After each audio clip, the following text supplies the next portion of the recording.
We're talking with Gail Nelson from Journey Counseling about overcoming our fears.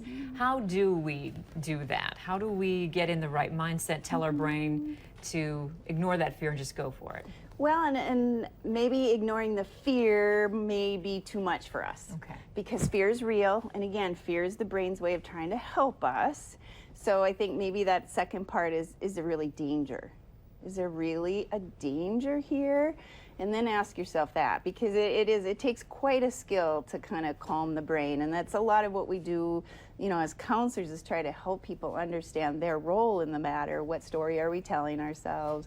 What are we kind of creating that makes it worse? So that would be a good place to evaluate what is the story you're telling yourself about this fear. And then where do we go from there?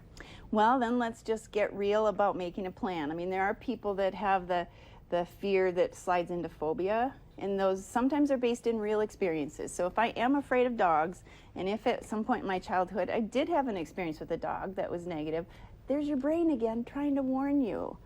And sometimes we have fears and phobias of things that are just innate to human beings. Like we're typically fairly afraid of spiders and snakes and things that could be poisonous and hurt us. Although in Fargo, North Dakota, do I really need to worry about a poisonous scorpion?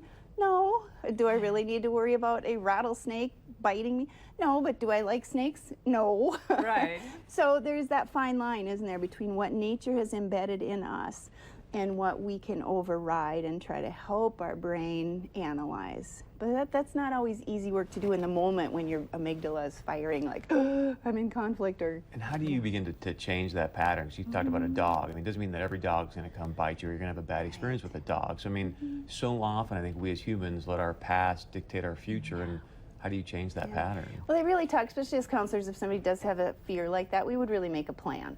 So how do you feel more safe around dogs? So we would work that out.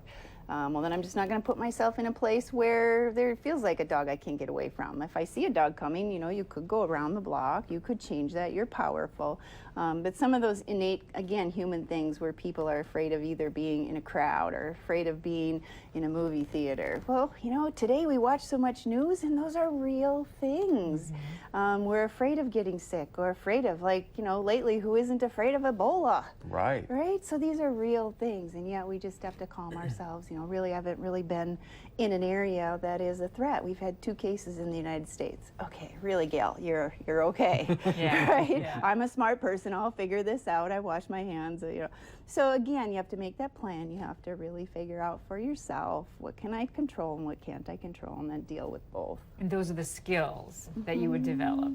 With help, though, probably. Well, I don't think we come by these things naturally. Again, the brain is the thing naturally that's there to warn us and is going to trip over that, you know, cortisol and that stress hormone is going to come into us and tell us to run and get us away.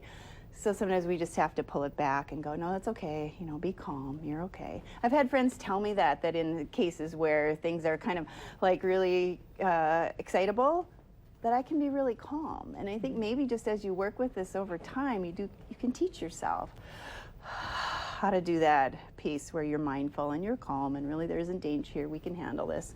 We're smart people, we'll figure it out. I think so. All right. Any final words for us this morning? Well, good luck at the haunted house. I don't know, just enjoy it, because that's the kind of fear we want to be a part of. And it does, it's kind of thrilling and fun. But when it keeps you from going someplace, then let's deal with it. Okay. Gail Nelson, Journey Counseling, thank you very Thanks, much Gail. for your advice. Okay. Norwegian meatballs. Cannot wait to I check know. those out. Plus some Halloween party ideas. More than just bobbing for apples. All that coming up right here on North Dakota Today.